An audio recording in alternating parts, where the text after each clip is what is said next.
government's a little bit nasty, Peter. You haven't noticed that. You've had a charmed life, right? You tell me. Very charmed. I think you've had a charmed life. I think what I'll do, you don't mind, numbers have just come out which are rather extraordinary, and I thought I'd play a tape of one of the people who I've respected over the years, from Joe Kiernan and Rick Santelli. This just came out, and we'll just play that for a second. Personal income is up 0.8%. That is almost triple the expectations. Yeah, I'll tell you that the income numbers, really, for the first 4 months of the year, they're stellar. They're really stellar. I mean, I could go back and look at the first 4 months of many different years. Really very strong numbers, and you're right. This administration is criticized for just about everything under the sun. I've never, ever in my lifetime had glimpses into the politics of an administration in the form of transparency like this one. Why don't we be, give credit where credit is due? Income really shooting up. Rick, I also thought everybody was going to get one last order of imports that were going to be tariffed, and they were loaded up on things. How the hell they already fix the trade, or not fix it, but to cut it in half? That's crazy. So there wasn't a lot of front loading of things that they needed before the tariffs hit? Yeah, I'll tell you what, it really does call into question some of the conventional wisdoms.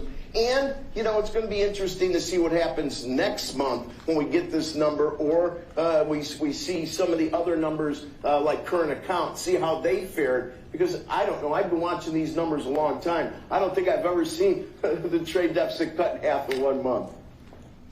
Not bad. Right? Not bad. Come on, guys.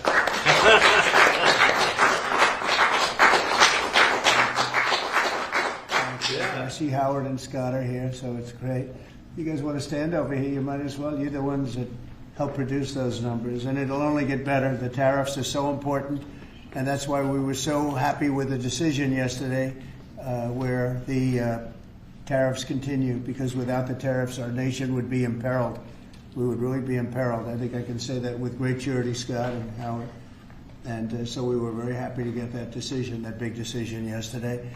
And today it's about a man named Elon, and he's one of the greatest business leaders and innovators the world has ever produced. He stepped forward to put his very great talents into the service of our nation, and we appreciate it.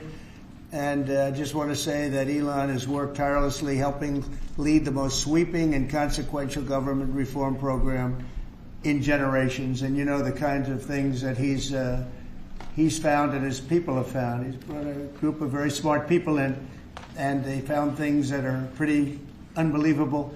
I have to say that the numbers that we're talking about are substantial, but they're going to be very much more substantial with time, because many of the things that we're working on right now, we're going to have to remember Elon as we find them, but the numbers could double and triple because many, many things, we don't want to go out with them until we're sure, but we've found things that are unbelievably stupid and unbelievably bad. With the Department of Government Efficiency, Elon's delivered a colossal change in the old ways of doing business in Washington. DOGE has installed geniuses with an engineering mindset and unbelievably talented people and computers. I actually asked Elon one time, what's their primary thing? And they have a lot of primary things, all having to do with being smart. But he said the thing that they're really the best at is working with computers, so that they can't be outsmarted by somebody that's not so honest, that happens to also be good with computers, but not as good as these people. But the mindset in the senior ranks of every federal department, and it's really changed. And with Elon's guidance, they're helping to detect fraud, slash waste, and modernize broken and outdated systems. So as you know, we're talking about various systems and changing systems. And, sadly, it takes a long time to do that. You'll change, let's say, a system at IRS and computerize it properly, where the job can be done in 1/10 the time, but it takes sometimes years to rebuild those systems. But we've started, in many cases, I will say that this has less to do with Elon, but the air traffic control systems, we're bidding out to the best companies in the world, those systems right now. They were what the previous administration was horrible what they did. They spent billions and billions of dollars And in the end, it didn't even come close to working. They tried to hook up wire to copper, and it can't be done. And they just spent billions of dollars and just wasted money. Actually made the system much worse. So we're going to get a brand new modern system. Congress is working with us on that, and we're going to get it done as quickly as we can. But it's in the works, and once it's done, it'll be good for 30 years.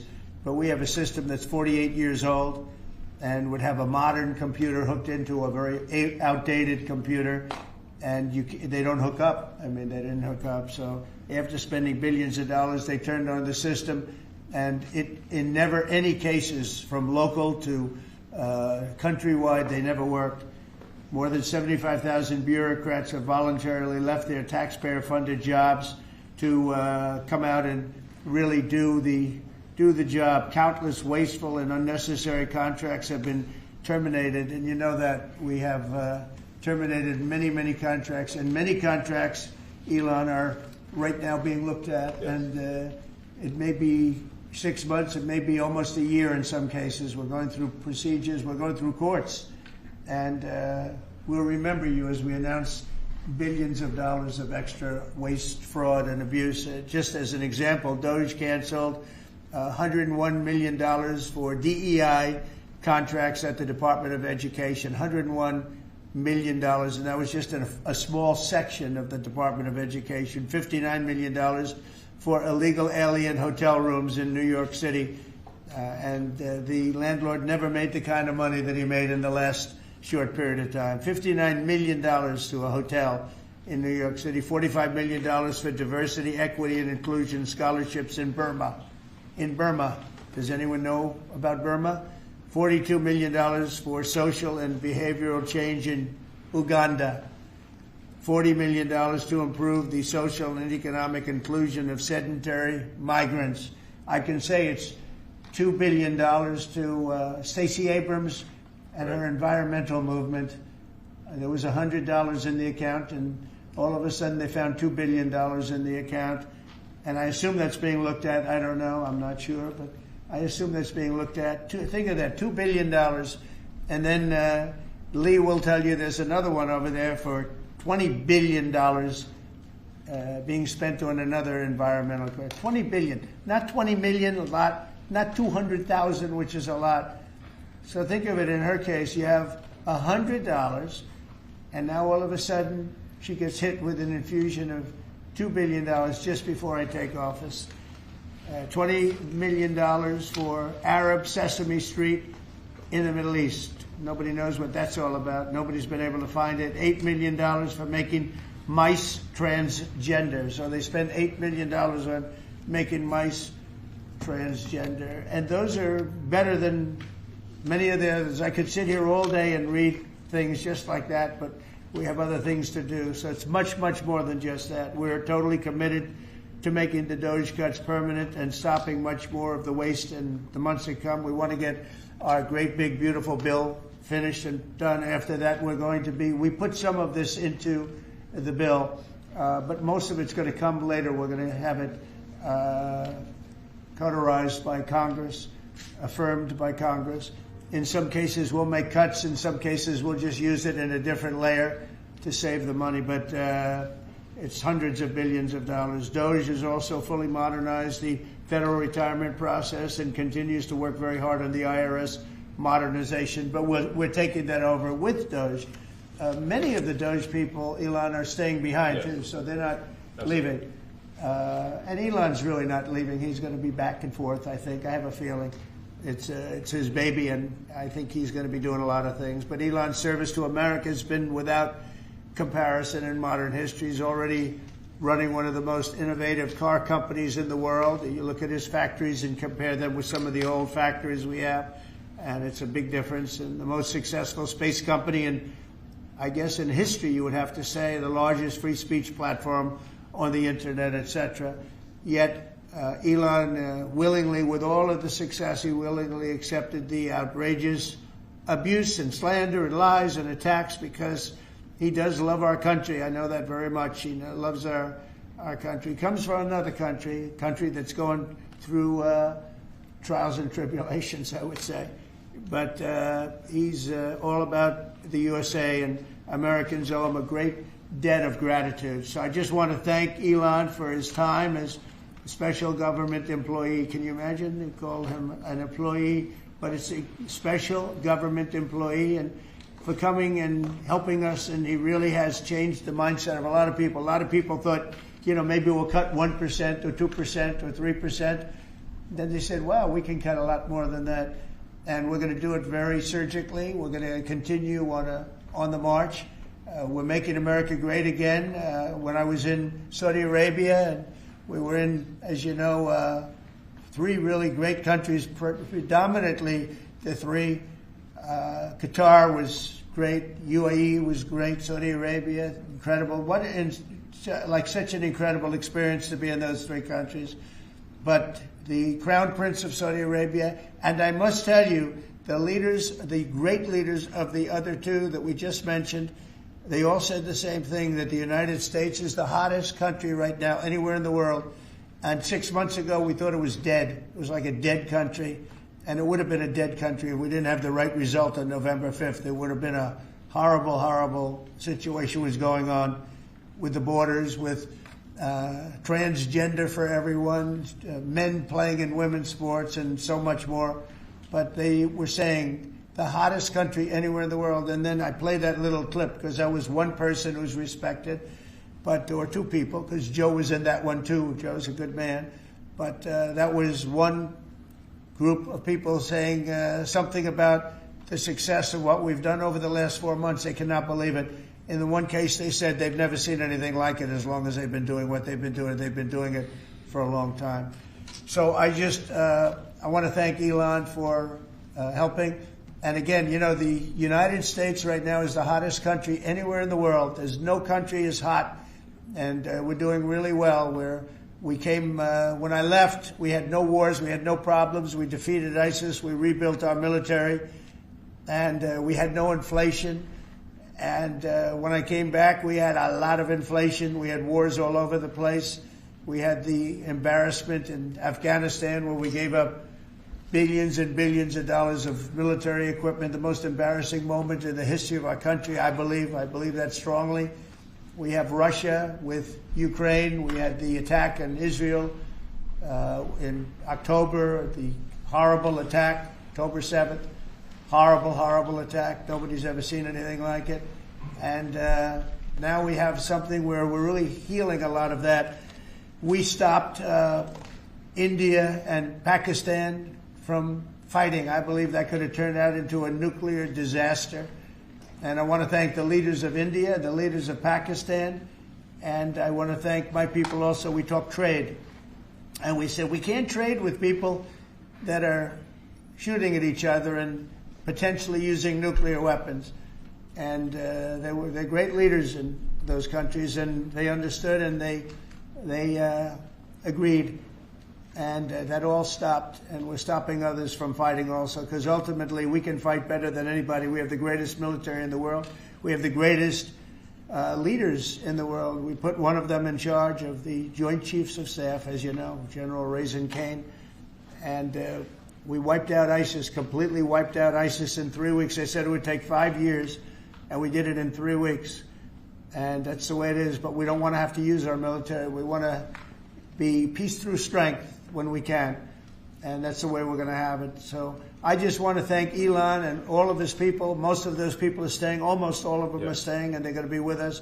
And you're going to see the results coming long into the future. Even a year and 2 years later, you're going to see a lot of the results, and those hundreds of billions of dollars are going to be adding up, and they're going to continue to add. It'll be interesting, really interesting to see what the final number is going to be. But again, Elon gave an incredible service. Nobody like him. And he had to go through the slings and the arrows, which is a shame because he's an incredible patriot. The good news is that 90% of the country knows that, and they appreciate it, and they really appreciate what he did. And I gave him a little special something we have here. Thank you. A very special that I give to very special people. I have given it to some, but it goes to very special people, and I thought I'd give it to Elon as a presentation from our country. Thank you. Thank you, Elon. Thank you. Take care of yourself. Thank you. see the lock. The lock on this is amazing. That's right. Large lot. Well, let me say perhaps a few words. That this is not the end of Doge, but really the beginning. My time as a special government employee necessarily had to end. It was a limited time thing. It's 134 days, I believe, which ends in a few days. So that it comes with a time limit. But the Doge team will only grow stronger over time. The Doge influence will only grow stronger. It's I liken it to sort of Buddhism. It's like a way of life. So it is permeating throughout the government. And I'm confident that over time we'll see $1 trillion of savings and a reduction in $1 trillion of waste and fraud reduction. The calculations of the Doge team thus far, in terms of an FY25 to FY26 delta, are over 160 billion, and that's climbing. We expect that number will probably go over 200 billion soon. So I think the Doge team is doing an incredible job. They're going to continue doing an incredible job, and I'll continue to be visiting here and be a friend and advisor to the president, and I look forward to times being back in this amazing room. By the way, isn't this incredible? It's stunning. I think the way that the Oval Office, how the president has just completely redone the Oval Office is beautiful. I love the gold on the ceiling. Thank you. It's pretty nice. Yeah. That's been there a long time. That was plaster. Nobody ever really saw it. They didn't know the eagle was up there, and we highlighted. It's essentially it's a landmark, a great landmark, and that's 24-karat gold, and everybody loved it, and now they all see it when they come in. So it's been good. The Oval Office finally has the majesty that it deserves, thanks to the president. So I look forward to continuing to be a friend and advisor to the president, continuing to support the Doge team. And we are relentlessly pursuing $8 trillion in waste and fraud reductions, which will benefit the American taxpayer. That's it, really. Thank you, Mr. President. Thank you. Right. Great job. Thank you. Thank you, President Trump. The president mentioned that you had to deal with all the slings and arrows during your time at Doge. There's this. Well, some of the people, some of the media organizations in this room were the slingers. Well, so there is a New York Times report today that accuses you of blurring the line between. Is the New York Times, is that the same publication that got a Pulitzer Prize for false reporting on the Russiagate? Is it the same organization? I got to check my Pulitzer counter. It is. I think the judge just ruled against the New York Times for their lies about the Russiagate hoax, and that they might have to give back that Pulitzer Prize. That New York Times. Let's move on. Okay, then Next President question. Trump. I got one for President Trump. So President Trump, Biden aides who used to work here are in talks with Republicans in Congress to go and testify about what they did or didn't do to possibly conceal President Biden's decline. Do you think that Dr. Jill Biden should also have to come in and testify about what she did or didn't do? Well, I hate the concept of it. It's the wife of a man who was going through a lot of problems, and everybody that dealt with him understood that. And I guess it came out during the debate loud and clear. That was the biggest signal of all. They have to do what's right.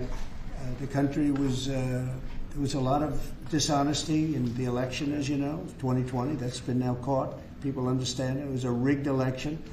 And when you go further out, when you see the auto pen, I think the auto pen is going to become one of the great scandals of all time, because you have somebody operating it or a number of people operating. Because I knew Joe Biden. Joe Biden wasn't in favor of opening up borders, letting 21 million people into this from prisons and mental institutions and gang members. He wasn't into that at all. And who signed these orders, proclamations, and all of the different things that he signed that set our country so far back, that was so bad for our country? With the auto pen, how would it work? Like, we're in the Oval Office right now. If there was a group of rogue staffers that worked for you who wanted to advance a bill or an executive order without your knowledge, how could they do it? How do they go Well, and it's very find the hard because president's I'd PAC? read your newspapers or your media the next day and I'd say, well, I didn't approve that, and I would find it. I mean, they wouldn't get away with it for long because I'd say, I never signed that. Who the hell signed that? Auto pens, to me, are used to sign letters to people because we get, I think they said 20,000 letters a week, and you like to be able, when somebody takes the time to write a letter, it's nice to sort of write back. And auto pens are meant for that. Auto pens are not meant to sign major proclamations or tax cuts or borders, anything having to do with the border, which is so important. And if it happened on my watch, I would be able to see it because the next day or sooner I'd be reading about something that I knew nothing about and who the hell signed this. So I almost never used the auto pen. In fact, yesterday I was signing about 81, I think it was 81 proclamations and statements to people that I think should be signed by us. I think when you write letters to foreign dignitaries or presidents or prime ministers, you should be signing those letters, not done with auto pens. I understand he signed almost everything with an auto pen. It's a very dangerous thing. It really means you're not president. Whoever operated the auto pen, and we think we know who that is, and it was actually more than one person, but that's not what the presidency is all about. I hardly used to use it. Reinstate the tariffs on China. You said that they violated the agreement with the U.S. Well, they did. They violated a big part of the agreement we made. You know, if you read that whole statement, I was very nice to them. I helped them because they were in trouble with the stoppage of a massive amount of business. But I'm sure that I'll speak to President Xi and hopefully we'll work that out. But yeah, there's a violation of the agreement. Yeah, please. Mr. President, can you give us an update to the latest ceasefire agreement that Israel has agreed to, but Hamas still considering? Well, they're very close to an agreement on Gaza, and we'll let you know about it during the day or maybe tomorrow, and we have a chance of that. And I think we have a chance of making a deal with Iran also. They don't want to be blown up. They would rather make a deal, and I think that could happen in the not-too-distant future. That would be a great thing if we could have a deal without bombs being dropped all over the Middle East. That would be a very good thing.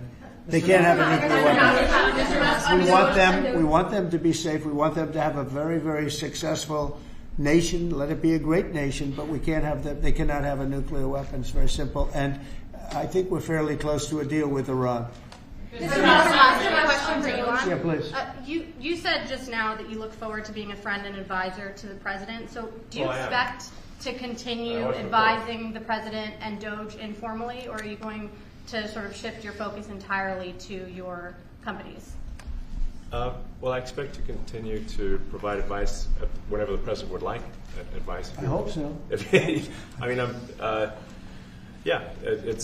expect to remain a friend and an advisor, and certainly if there's anything the president wants me to do, I'm at the president's service. Mr. Musk, on Doge, you said that there was $1 trillion promise for cuts from Doge. Yes, I think we do expect over time to achieve the $1 trillion. But what have you found in your time here was the biggest roadblock to getting those cuts? Was it the cabinet, or was it Congress, or something else? What was the biggest roadblock from your work?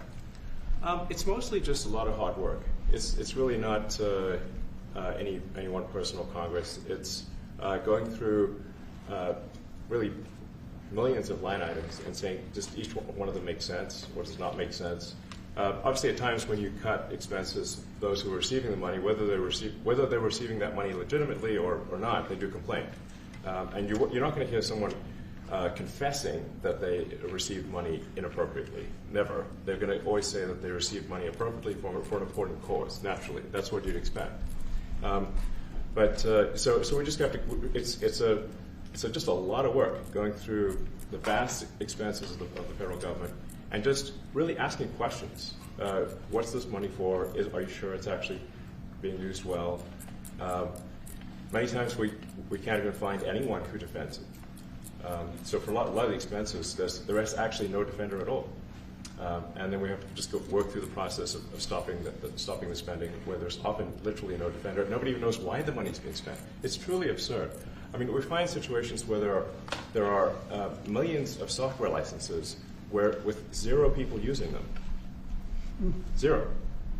Exactly. This is the quizzical expression. You're like, surely, if there's millions of software licenses, someone should be using them. No, and then we've got to go through the process of saying, okay, look, if no one's using the software, we can terminate this software license agreement. That's everywhere in the government, by the way. Mr. Musk, what do you think would be easier, colonizing Mars or making the government efficient? It's a tough call, but I think colonizing Mars and making life multi-planetary is harder. And as I said, we do expect to achieve over time the $1 trillion in savings. We can't do it in like a few months, but if you say by I think the official end of Doge, which the president may choose to extend, is the middle of next year. Say by the middle of next year, with the support of the president and Congress, could we achieve $1 trillion of savings? I think so. We're on track to do so. Do you have faith that Congress is going to do Thank you, Mr. President. You had mentioned earlier in the week that Doge had become a whipping boy, and as the president mentioned, you went through a lot to go through this process. Yes. Was it worth it for you, and what would you change?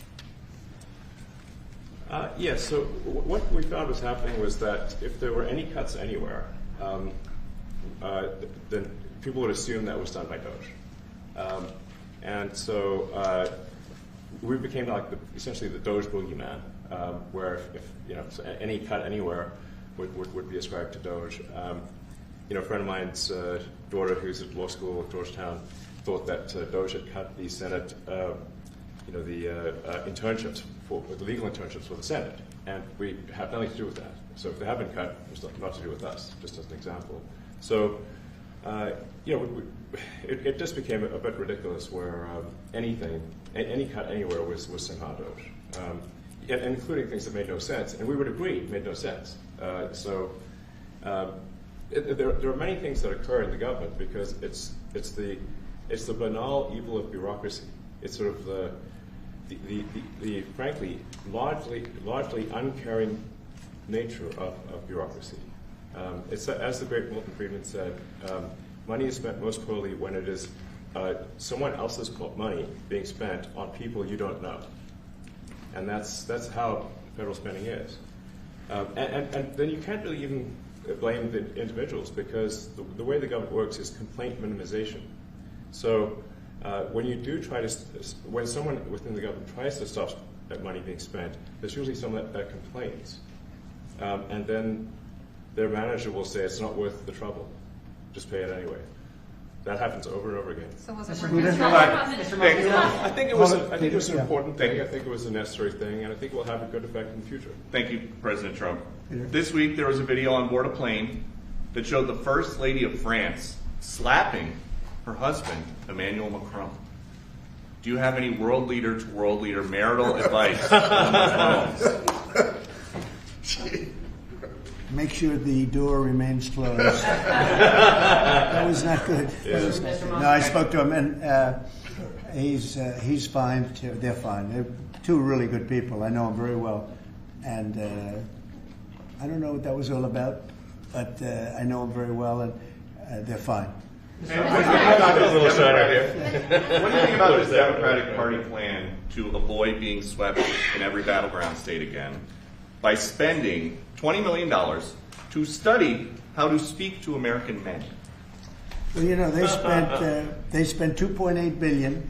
We spent 1.5. We spent much less. We spent about half of what they spent, and at the end they were $28 million short. They had to be. They spent $2.8 billion. It's a lot, but they couldn't get $28 million at the end, and now they want to spend. I read that they want to spend money to learn how to talk. That's fake. You don't want to be fake. You shouldn't have to hire consultants to say what America needs, because then the consultants should be running the deal, not them. But I read that they want to spend a lot of money in each state. So we won all 7 swing states, 7 out of 7. We won a lot more than that. We won the popular vote. We won everything, and they want to spend money to find out what they did wrong. And I mean, I can tell you what they did wrong. I can tell you every one of their programs. When they say men playing in women's sports, I would say that's not a winner. When they say transgender for everybody, I think that's not a winner. When they say open borders so the entire world population of criminals can pour into our country, I don't think that's a winner. I mean, I just gave them that for free, but I don't know if they'll change their ways. I see them all the time. I see people that I know in Congress, Democrats, they're trying to justify some of the things I just said. You can't justify them. They're, you know, I always hear they're 80-20 issues. I say they're not 80-20, they're 97-3. They might be 99-1. They're not 80-20. They wish they were 80-20. And they're wasting a lot of money if they're going to continue with that nonsense. And this one's a little bit more of a page 6 question, but back when you hosted The Apprentice, you mentioned once in 2012 that Diddy was a good friend of yours back then. He has since found himself in some very serious legal trouble. Yeah, that's true. Would you ever consider pardoning him? Well, nobody's asked. You had to be the one to ask, Peter, but nobody's asked. But I know people are thinking about it. I know they're thinking about it. I think some people have been very close to asking. First of all, I'd look at what's happening, and I haven't been watching it too closely, although it's certainly getting a lot of coverage. I haven't seen him. I haven't spoken to him in years. He used to really like me a lot, but I think when I ran for politics, he sort of, that relationship busted up from what I read. I don't know. He didn't tell me that, but I'd read some little bit nasty statements in the paper all of a sudden. You know, it's different. You become a much different person when you run for politics and you do what's right. I could do other things, and I'm sure he'd like me, and I'm sure other people would like me, but it wouldn't be as good for our country. As we said, our country's doing really well because of what we're doing. So I can't, it's not a popularity contest. So, I don't know. I would certainly look at the facts. If I think somebody was mistreated, whether they like me or don't like me, it wouldn't have any impact on me. Mr. President, on the big beautiful bill, would you like to see the Senate build in some support for your tariffs on the big beautiful bill, or should that be a standalone bill? I have great support on the tariffs. I mean, I was so honored that we got that ridiculous stay lifted, because that would have taken away presidential power. It would have taken away everything that was granted by the founders. It would have been a terrible thing. And it would have, most importantly, would have left us vulnerable. We have a lot of countries that use tariffs on us and use them viciously, actually, viciously. And if we didn't have the power to use tariffs on them, and instantly, not when you go back to Congress and try and get hundreds of people to agree on something, that would take months to get just one simple proclamation. If we didn't have the power to counteract their powers, you wouldn't have a country left. We have to act fast. We have to be fast and nimble, as they say. And that was a really great moment, I think, yesterday when that stay was lifted. And hopefully now we'll go to court and just win that battle. Because if we don't have the power to do what they're doing to us, we are going to be a great nation no longer.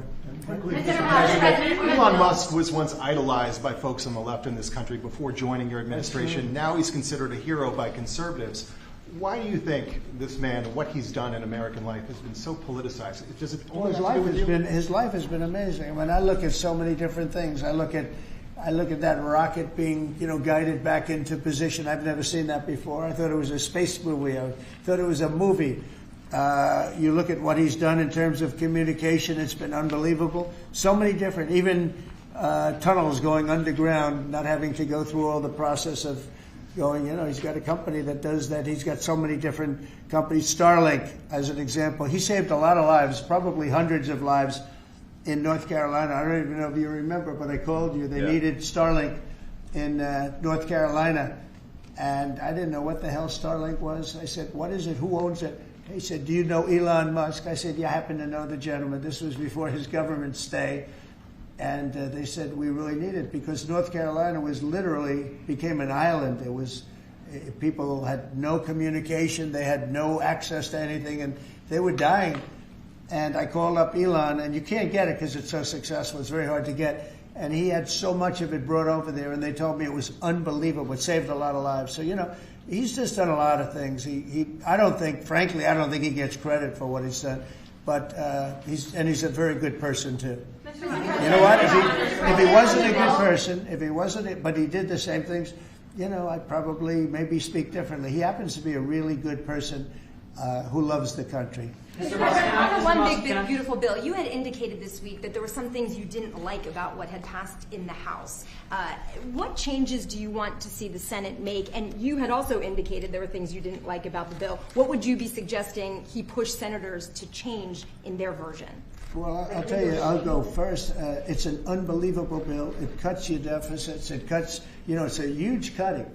But there's the things I'd like to see maybe cut a little bit more. I'd like to see a bigger cut in taxes. It's going to be the largest tax decrease or cut in the history of our country.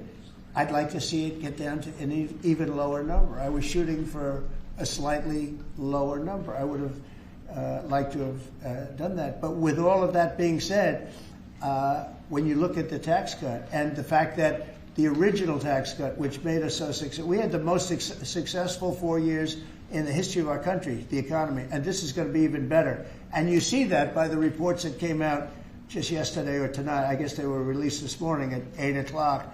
You see the kind of numbers where somebody that's a pro is like, whoa, I haven't seen numbers like this since I've been doing this. You know, these are human emotions of professionals that have never seen numbers like, and we've just started.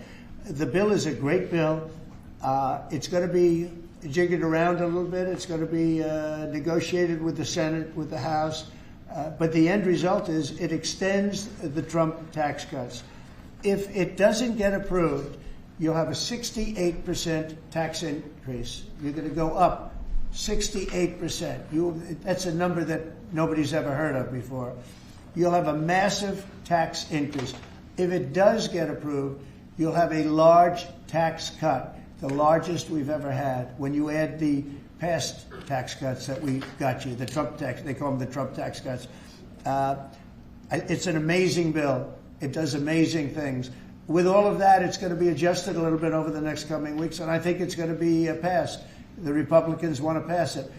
With all of the great things it does, including an extension of debt, it's the extension. We have to extend the debt.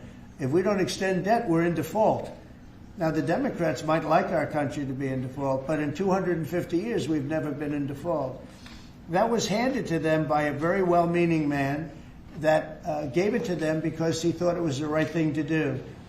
It could have been their problem before the election, but this man thought it was the right thing to do, and he was well-meaning. I don't hold anything against him for that, but that was put on our plate when it should have been on the Democrats. September 28th, a famous date. It should have been taken care of by the Democrats, but this person, a man of power, gave it to us so that in June that comes due. Well, we have to take care of that because if we don't take care of it, we have a country in default, and we don't ever want to have a country in default. You know, I'll tell you, a certain senator, Elizabeth Warren, said that she would never, ever allow a default on our debt. She would never let it happen, and she would like to get rid of the debt ceiling, what's called the debt ceiling. I call it the debt extension because we really need an extension, that she'd like to see that gotten rid of. And there are many people that agree. Many Democrats agree with that. But we gave that through, and you know, I don't want to say an error. He did it well-meaning. They gave that to us. It was a Democrat problem just before the election. Would have had a huge impact on the election. And to our benefit, we won anyway, but to our benefit. But felt that really for the good of the country, we should extend that. But Elizabeth Warren and various other people would like to see that. Her whole career, she wanted to see it terminated, gotten rid of, not being voted on every 5 years or 10 years. And the reason was because it's so catastrophic for our country. And I always agreed with her. That was one thing I agreed with her on. Now, I haven't spoken to her, but I would say that if you asked her that question now, she'd say, no, it's their problem. But it's a very unfortunate situation. It's a very unfair situation. And she happened to be right on that. It should be gotten rid of, or it should simply be extended. But that's one of the things that gets taken care of in this bill. That automatically gets extended for a 4-year period, and it should be. But I agree with Elizabeth Warren on that. I think you should get rid of it. It's too catastrophic. Yeah, please, go ahead. What message do you like to send to international students? Are they still welcomed to study in the United States? And one question for Mr. Musk. To students? Well, we want to have great students here. We just don't want students that are causing trouble. We want to have students. I want to have foreign students. I think Harvard, it's close to 31%. That's a lot. Our country's given $5 billion plus to Harvard over a short period of time.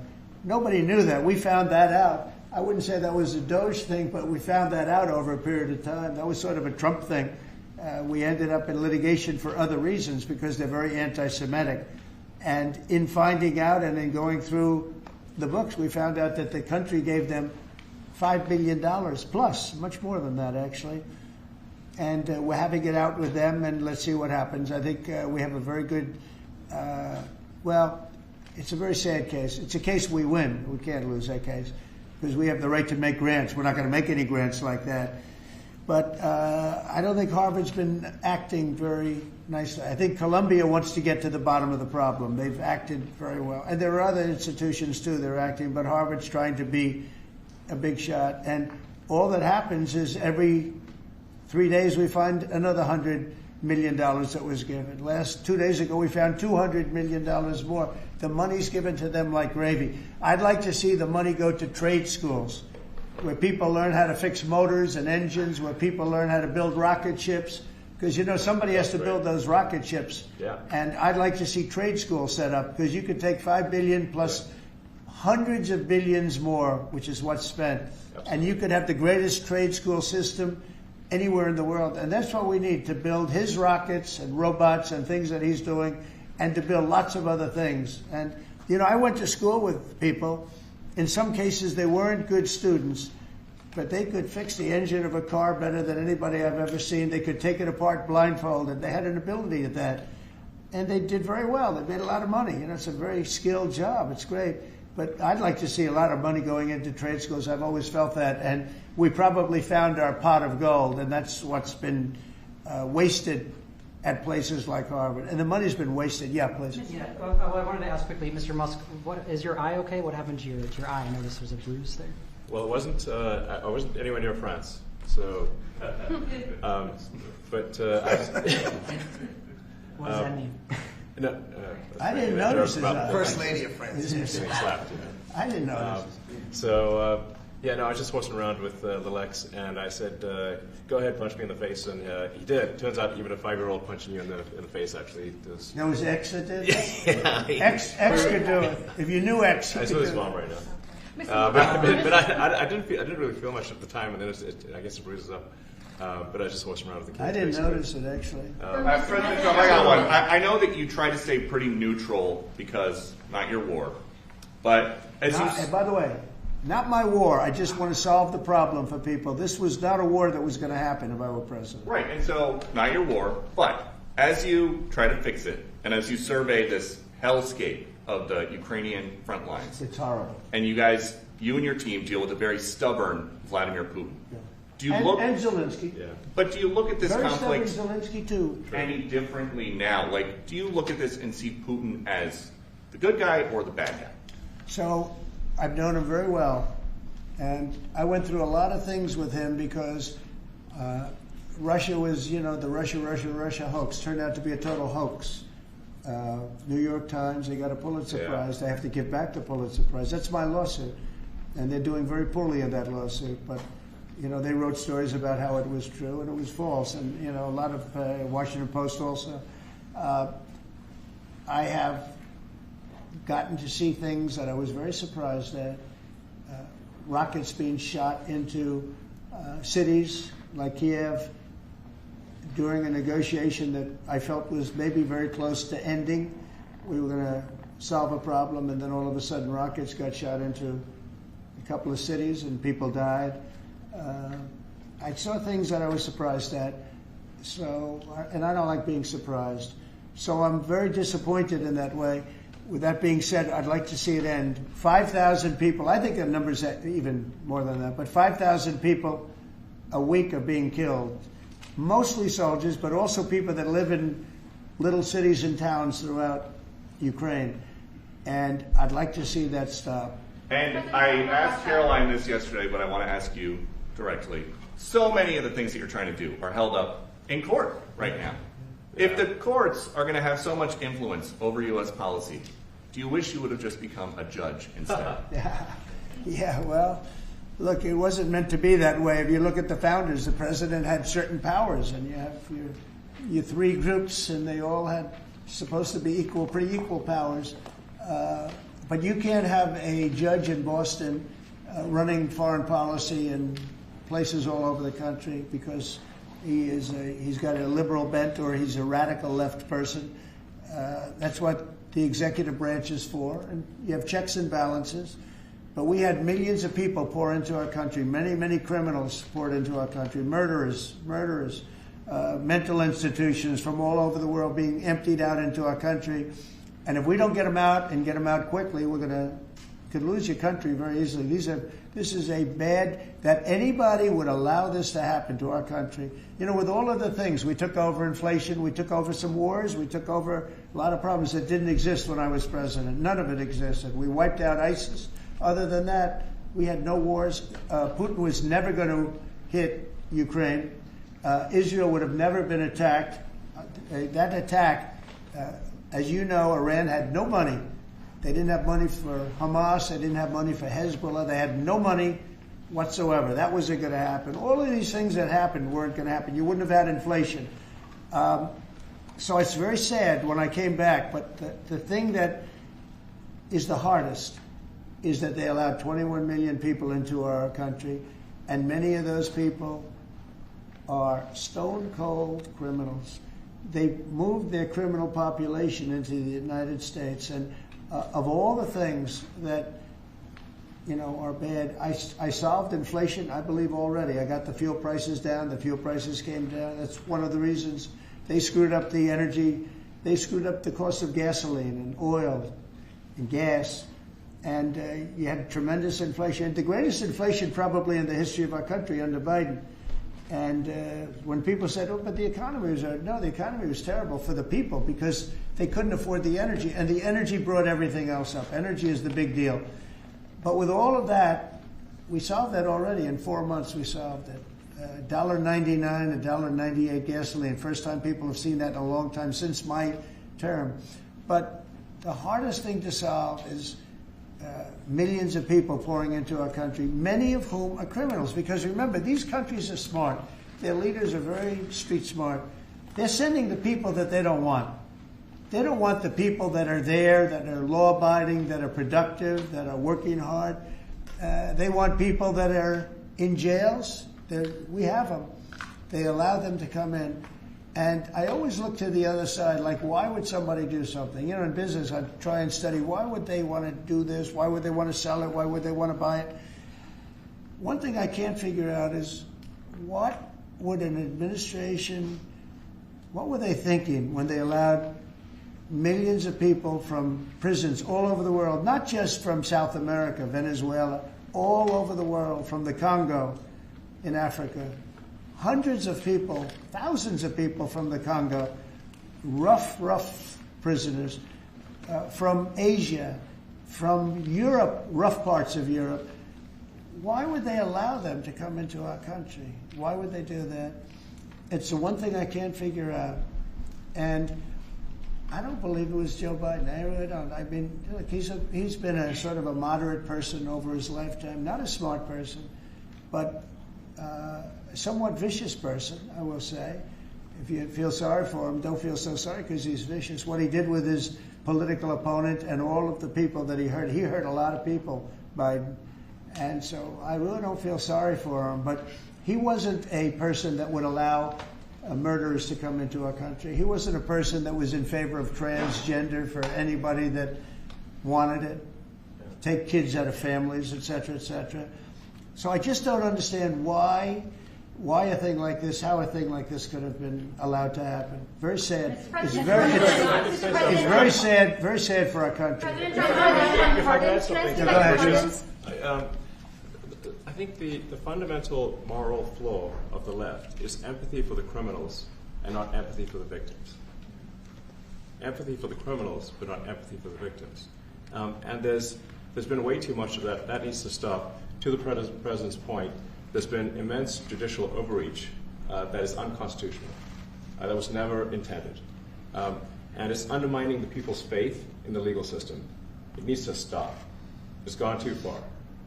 And just today, we had, just a couple of hours ago, we had a great decision from the Supreme Court, thank goodness, that was very important. We had two important decisions yesterday on the tariffs because, again, we have to be able to fight fair fight with other countries. Howard, would you say we have to be able to use tariffs to fight people that use tariffs on us? I mean, if we didn't have that power of tariffs, we would economically be destroyed as a country, because they will destroy us. Other countries will destroy us with unchecked tariffs. We can check them when we have the use. They tried to take that power away from us, and if you take that power away, we're not going to have a country. We won't have an economically viable country.